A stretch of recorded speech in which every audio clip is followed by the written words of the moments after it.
ऐसा भविष्य जहाँ पृथ्वी पर से सारी औरतें और फीमेल्स एकदम से खत्म हो चुकी हों। चारों तरफ इंसानों के नाम पर सिर्फ और सिर्फ मेल्स दिखाए जाते हैं। लेकिन क्या होगा इस इंसान की बेटी पैदा हो जाती है तो इस एडवेंचरस कहानी की शुरुआत हो रही होती है उस समय को दिखाते हुए जहाँ पृथ्वी पर एक अजीब तरीके का वायरस फैला हुआ था। ये वायरस ना ही किसी ने बनाया होता है और ना ही ये कोई बीमारी फैला रहा था। लेकिन बाद में पता चलने लगा कि इस प्लेग वायरस की वजह से पृथ्वी पर मौजूद जितनी भी फीमेल्स होती हैं वो एक एक करके मरते जा रही हैं। वैज्ञानिकों ने इसका सॉल्यूशन निकालने का बहुत ट्राई किया लेकिन वो इसमें सफल नहीं हुए और अब तक तो आधे से भी ज्यादा फीमेल्स खत्म हो चुकी हैं। अब समय ऐसा आ चुका है कि पृथ्वी पर फीमेल्स को देख पाना एकदम रेयर हो चुका था। चारों तरफ सिर्फ मेल्स का झुंड ही मौजूद था और किसी को बिल्कुल नहीं आइडिया कि वो अपने आगे की जनरेशन कैसे कंटिन्यू करेंगे। फीमेल्स के ना होने पर इंसानों की बॉडी में भी चेंजेस होने लगे। लेकिन ये साफ कहा गया है कि फीमेल्स के बिना इंसानी सभ्यता का अस्तित्व एकदम से बेकार है। अब इन सारी केओस के बीच हमें एक आदमी दिखाया जाता है जिसका नाम कैन था। कैन की भी एक बहुत ही ब्यूटीफुल वाइफ हुआ करती थी जिसका नाम लिली था।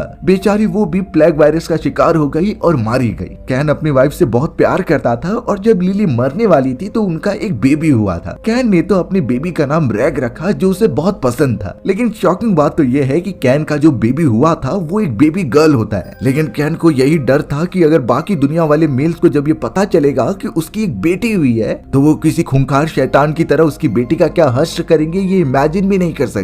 तो इसी डर के मारे कैन ने अपनी बेटी का ये राज एकदम छुपा कर रखा। रैग जब थोड़ी सी बड़ी हो जाती है तो कैन ने उसके सारे बाल काट दिए। उसे हमेशा वो एक लड़के के गेटअप में रखता ताकि कोई पहचान न पाए कि वो एक लड़की है। अब रैग धीरे धीरे ये सारी चीजें समझ रही थी और कैन उसे हमेशा के लिए प्रोटेक्ट करना चाहता था। कैन ने अपनी बेटी रैग को साफ समझा कर रखा होता है कि तुम एक लड़का हो, चाहे कुछ भी हो तुम्हें अपनी आइडेंटिटी रिवील नहीं करनी है। इन्हीं रीजंस की वजह से कैन किसी पर भरोसा नहीं करता था और अपनी बेटी को लेकर अलग अलग जगहों पर सरवाइव करता रहता। बाकी आदमियों के डर के मारे वो एक जगह पर कभी रुकता ही नहीं, कभी फॉरेस्ट में, कभी बर्फीली जगहों पर तो कभी डेजर्टेड वाले एरिया में। लग रहा होता है कि कैन की जर्नी अपनी बेटी रैग के साथ कभी खत्म ही नहीं होने वाली। रैग भी थोड़ी बड़ी हो चुकी थी और उसे सब समझता भी था। अब एक रात जब वो दोनों टेंट में सो रहे होते हैं तो कैन हमेशा की तरह अपनी बेटी रैग को कहानियां सुनाया करता। वो उसे एक ऐसे पर्सनालिटी के बारे में बताता है जिसने पृथ्वी पर इंसानों का जन्म किया। कैन ये भी बताता है कि उस क्रिएटर ने जानबूझकर इंसानों के अंदर दो पेयर्स रखे, यानी कि एक मेल और एक फीमेल, जिससे कि आगे की जनरेशन एकदम कंटिन्यू रहे। लेकिन लग रहा है कि अब वही क्रिएटर नाराज हो चुका है। उन्होंने पृथ्वी की सारी फीमेल्स को अपने पास बुला लिया और अब सिर्फ मेल्स बचे हुए। रैग तो अब थोड़ा क्वेश्चनिंग करने लगती है कि वो खुद एक फीमेल है तो क्या पृथ्वी पर उसके जैसे कोई भी नहीं बची। कैन बताने लगता है कि हो सकता है कि कुछ फीमेल्स अभी भी मौजूद हों, लेकिन ये साफ झूठ था रैग को समझाने के लिए। हाइपोथेटिकली देखा जाए तो अब पृथ्वी पर सिर्फ एक ही फीमेल बची हुई है और वो है कैन की बेटी रैग। कैन चाहे कुछ भी हो जाए अपनी बेटी को दूसरे मेल्स के हाथ में लगने नहीं दे सकता था, इसीलिए वो रैग को बार बार समझाता है कि तुम्हें अपने बाल काटने होंगे और किसी लड़कों की तरह बिहेव करना होगा। कैन रैग को कहीं लेकर भी जाता तो वो पूरी तरीके से एक लड़के के गेटअप में होता है। फिलहाल अभी तक तो कैन की बेटी रैग को किसी ने पहचाना नहीं, लेकिन आगे आने वाला समय उनके लिए इतना दर्दनाक होने वाला है कि वो सोच भी नहीं सकते।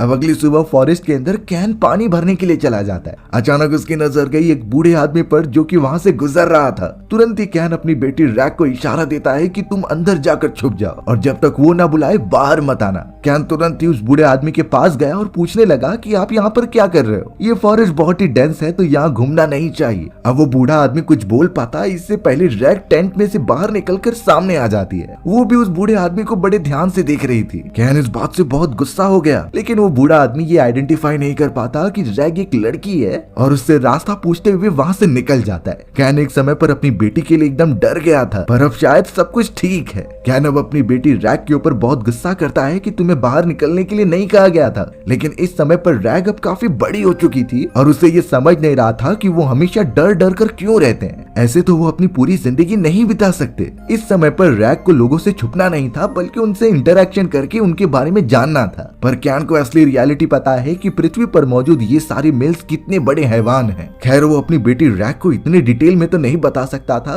पर वो सिर्फ इतना कहता है कि वो सारे मेल्स एक क्रिएचर्स हैं, ऐसे क्रिएचर्स जो दिखते तो एकदम नॉर्मल है, लेकिन अगर हम उनके ऊपर बिलीव करके पास चले गए तो वो हमें जान से मार देंगे। यही सारी चीजें समझाते हुए कैन अपनी बेटी रैग को कन्विंस करता है उसके साथ आगे कंटिन्यू करने के लिए।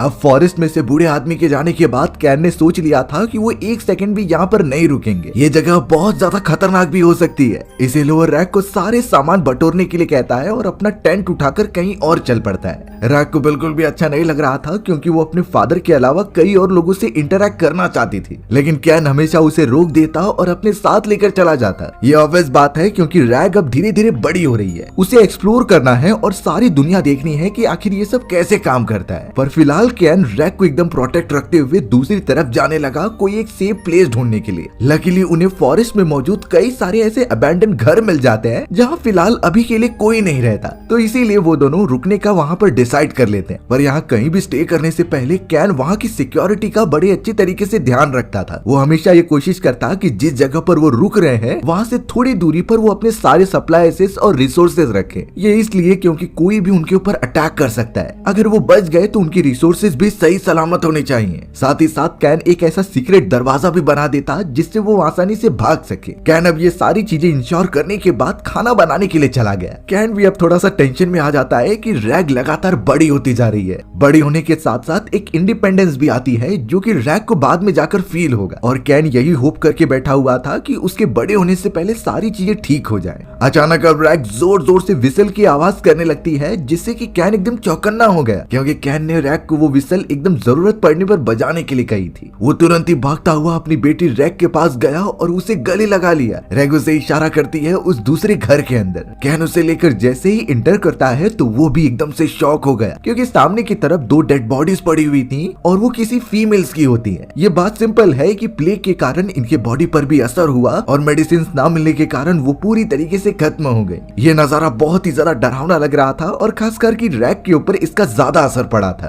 कैन रैग को बहला फुसलाकर वापस घर में लेकर आ जाता है और उसे खाना खिलाकर सोने के लिए कहता है। दोनों बाप बेटी एक दूसरे से लगातार बातें करते जा रहे थे। रैग के दिमाग में से तो अभी भी वो डेड बॉडी वाली चीजें निकली नहीं होती। वो तो बार बार कैन से पूछती है कि उन लोगों का मरने का रीजन क्या था। अगर पृथ्वी पर सच में फीमेल्स नहीं बची तो मैं कैसे जिंदा हूँ। अब यहाँ कैन ने बताया कि हो सकता है कि वो फीमेल्स बहुत ही ज्यादा पहले से बीमार हो, इसी वजह से प्लेग का असर उनके ऊपर सबसे ज्यादा हुआ होगा। उस समय तो कोई भी मेडिसिन या फिर एंटीडोट नहीं हुआ करता था, लेकिन अब यहाँ वैज्ञानिक काफी आगे बढ़ चुके हैं और जरूर उन्होंने इसका कुछ सोल्यूशन निकाल ही लिया होगा। रैग को अभी भी इन चीजों के ऊपर भरोसा नहीं हो रहा था। उसका यह साफ कहना था कि अगर सच में प्लेग का असर कम हो चला है तो उन्हें डर डर कर रहने की जरूरत ही नहीं। रैग अपनी रियलिटी जो कि वो फीमेल है सभी को बताना चाहती थी क्योंकि ये उसका हक है अपने तरीके से जीना। पर कैन अपनी बेटी को अभी भी साफ मना करता है क्योंकि भले ही बीमारी का असर थोड़ा सा कम हुआ हो, पर पूरी पृथ्वी पर चारों तरफ जो गुस्सैल और खतरनाक आदमी घूम रहे हैं वो इस समय बीमारी से भी ज्यादा बड़ा खतरा बन चुके हैं। जब तक सारी कंडीशन ठीक नहीं हो जाती वो रैग को यही समझाता है कि हमें छुपते छुपाते रहना होगा। पूरी रात रैग इन्हीं सारे सोच विचार में डूबी रही।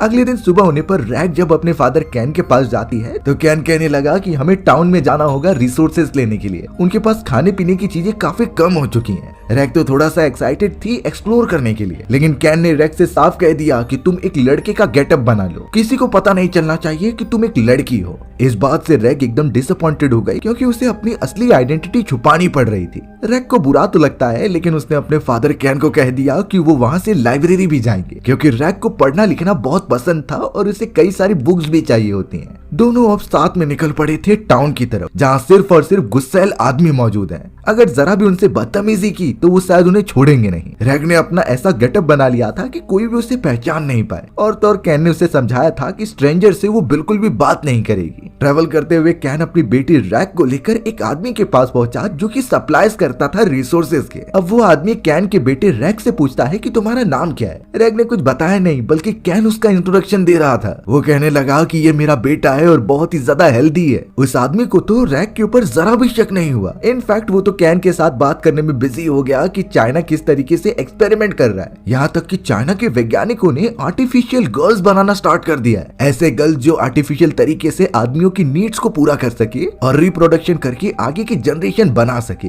रैग भी इन चीजों को सुनकर एकदम शॉक रह जाती है, पर कैन ज्यादा देर तक वहाँ नहीं रुकता और रैग के साथ अपने सारे सामान लेकर लाइब्रेरी में पहुंच जाता है। रैग अपने हिसाब से उसे जो जो बुक्स पसंद थे वो उसे कलेक्ट करने लगी, पर कैन को अब रैग का बिहेवियर देखकर काफी चिंता होने लगी थी कि कहीं वो उसे छोड़कर चली ना जाए। वो जानता है कि रैग को अपने हिसाब से अपनी जिंदगी जीने का हक होना चाहिए, लेकिन फिलहाल के लिए ये दुनिया बहुत ही खतरनाक है, जिससे कि कैन अपनी बेटी रैग को किसी भी हालत में प्रोटेक्ट करेगा। कैन ने भी अब उस लाइब्रेरी से एक बुक उठा ली थी जिसमें कि डॉटर्स को कैसे रेज करते हैं ये सब लिखा था। अब उसे लग रहा था कि ये पढ़ने से वो रैग को अच्छी तरीके से परवरिश कर पाएगा। थोड़ी देर में ही कैन और रैग अपने जरूरत के सामान लेकर वहाँ से निकल जाते हैं। रास्ते में रैग अपने फादर से ये लगातार पूछ रही थी कि लेडीज की हाइट काफी ज्यादा होती है, तो फिर उसकी हाइट क्यों नहीं बढ़ रही जैसा कि किताब में लिखा था। कैन ने उसे थोड़ा समझाते हुए कहा कि जरूरी नहीं है जो लिखा हुआ है वो एकदम सच होगा, तुम्हें खुद के एक्सपीरियंस पर भी बिलीव करना है। घर पर आने के बाद जब वो दोनों खाना खा रहे थे तो रैग उस आदमी के बारे में बात करती है जो कि चाइना में हो रहे एक्सपेरिमेंट के बारे में बता रहा था। रैग को बिल्कुल नहीं समझता कि दो इंसान से तीसरा इंसान कैसे जन्म लेता है। इसके बारे में वो बहुत ही क्यूरियस तरीके से कैन से पूछने लगी। तब जाकर कैन अपनी बेटी को धीरे धीरे बताता है कि मेल और फीमेल में ऐसी एबिलिटी होती है जो नेचर की तरफ से दी गई है। जब वो दोनों एक दूसरे के पास आते हैं तो वो एक प्रोसेस की वजह से एक दूसरे इंसान को जन्म देते हैं, पर उस आदमी के हिसाब से तो अब बच्चे लेबोरेटरी में भी क्रिएट किए जा सकते हैं। कैन ने ये बात क्लियर कर दिया कि बेबी सिर्फ नेचुरल तरीके से ही परफेक्ट होते हैं, लेबोरेटरी में चाहे कुछ भी बनाई जाए वो नेचर के एकदम खिलाफ है। रैग इस समय पर थोड़ा सा एम्बैरेस फील करती है और अपने फादर से माफी मांगती है, लेकिन कैन इन चीजों के ऊपर डिसअपॉइंट नहीं होता। वो तो रैग को अब समझाने लगा कि धीरे धीरे तुम जब बड़ी होगी तो तुम्हारे बॉडी में भी चेंजेस होंगे, तुम उन चीजों को खुद ही फिगर आउट कर लोगी और शायद तब तक हो सकता है कि सारी चीजें ठीक हो जाए। रैग इन बातों को समझकर अब अपने फादर से अपनी मदर के बारे में पूछती है कि वो कैसी थी और उनका नेचर कैसा था। ये इसलिए क्योंकि रैग के पैदा होते ही उसकी मदर लिली मर गई होती है। कैन तो अब अपनी वाइफ लिली के बारे में बताना स्टार्ट कर दिया कि वो उससे आज भी प्यार करता है, भले ही वो इस दुनिया में नहीं है, लेकिन जो कनेक्शन शुरुआत में था वो आज तक कैन के साथ है। हमें वो सीन भी दिखाया गया जहाँ पर कैन अपनी मरती हुई वाइफ लिली के गोद में होता है। वो बिल्कुल सोच नहीं सकता था कि उसकी वाइफ छोड़कर उसे चली जाएगी। मरते हुए लिली ने कैन को सिर्फ इतना कहा था कि उनकी बेटी का ख्याल रखना, उसे जो चाहिए वो देना और उसे इंडिपेंडेंट बनाना। वो मोमेंट कैन के लिए बहुत ही ज्यादा दुखदायी था, क्योंकि एक लिली थी जो उसका सपोर्ट सिस्टम थी। एक तरीके से कैन उसके प्रॉमिस को निभा तो रहा है,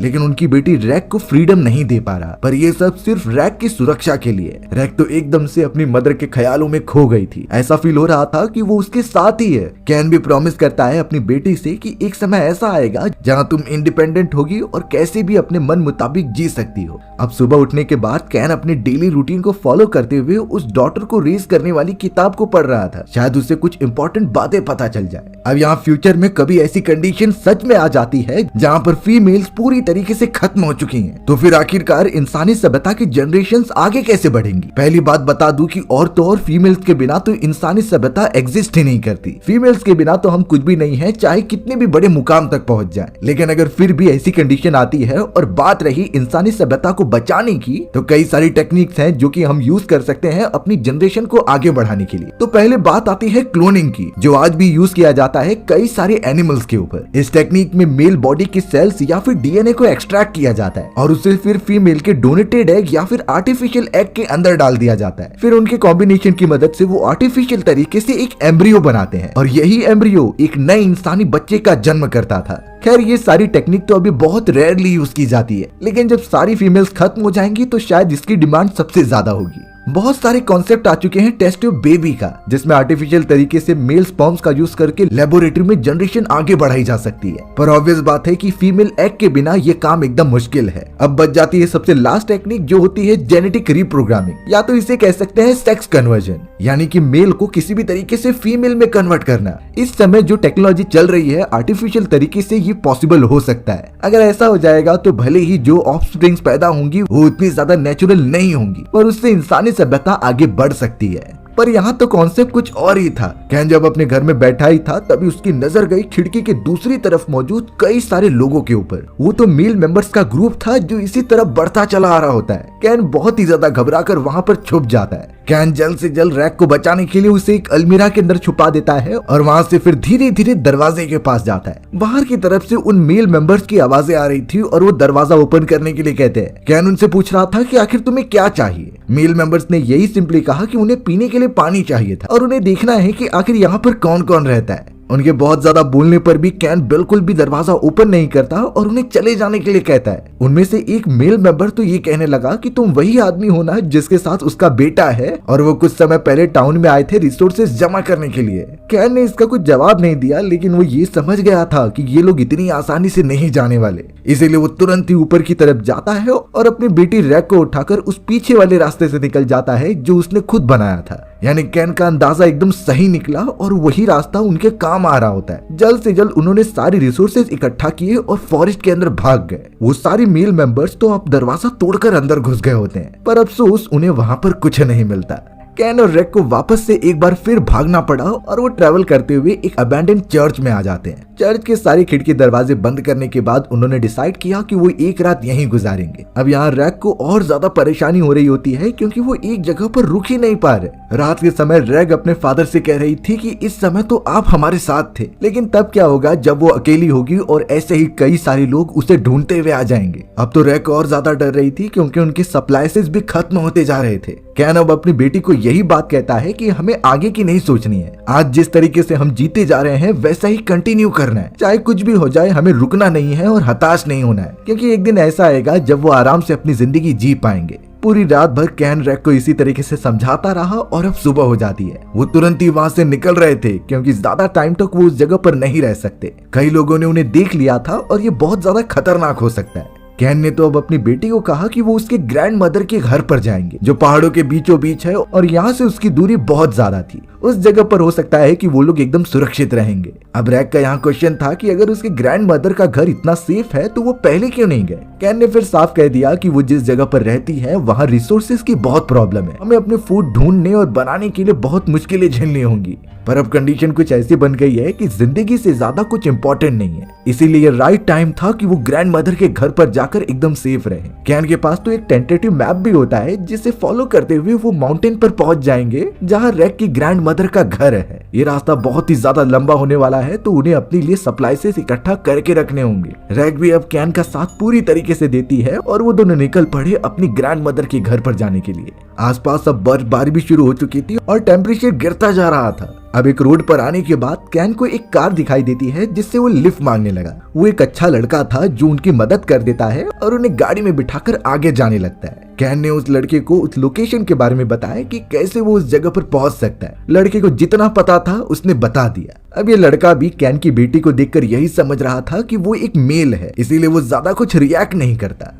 अब वो लड़का कैन से एक ऐसी बात कहता है जिससे वो एकदम शॉक रह गया। वो बताने लगा कि तुम इतनी दूर जाने के बजाय हमारे प्लेस पर चले आओ जहाँ पर सारी चीजें अच्छी तरीके से अवेलेबल हैं। हम अपने रिसोर्सेज खुद ही उगाते हैं और बहुत अच्छी तरीके से जीते हैं। यहाँ तक कि उनके प्लेस के अंदर कई सारे बंकर्स बनाए गए हैं जहाँ पर वोमेन्स रहती हैं। यानी उनकी कम्युनिटी में अभी भी वोमेन्स जिंदा हैं जो एकदम छुपते छुपाते हुए रहती हैं। उन्हें बाहर निकलना बिल्कुल भी अलाउड नहीं और वो खुद उनकी मदद करता है ताकि टाउन से रिसोर्सेज उनके पास लेकर चले जाएं। कैन एकदम अजीब तरीके से उसकी तरफ देख रहा था क्योंकि एक मजाक लग रहा होता है। उसे सिर्फ इतना पता है कि पृथ्वी पर अब बिल्कुल भी वोमेन नहीं मौजूद है। तो फिर ये लड़का तो एकदम रूल्स तोड़ने वाली बात कर रहा था। रैग भी पीछे मौजूद होकर ये सारी बातें सुन रही होती है। उसका तो वहाँ पर जाने का मन करने लगा था और बाकी वोमेन से मिलने का, लेकिन कैन को यहाँ कुछ अजीब लगता है और वो उस लड़के पर शक आने लगा। तुरंत ही उसने गाड़ी रुकाई और बाहर निकल गया रैग को लेकर। वो लड़का उन्हें समझाने की कोशिश कर रहा था कि वो उन्हें डैमेज नहीं पहुंचाएगा, वो तो एक अच्छा लड़का है और दूसरों की मदद करता है। पर अब कैन को सिर्फ और सिर्फ अपनी और अपनी बेटी की सलामती दिख रही थी। उसने अब उस लड़के से उसकी कार मांगी क्योंकि उससे अभी बहुत लंबा सफर तय करना है। कैन ने कहा कि अगर लड़ाई करनी है तो मुझसे कर लो, लेकिन मैं कार लेकर जा रहा हूँ। उस लड़के को उनकी मजबूरी पता थी, इसीलिए उसने रोका ही नहीं।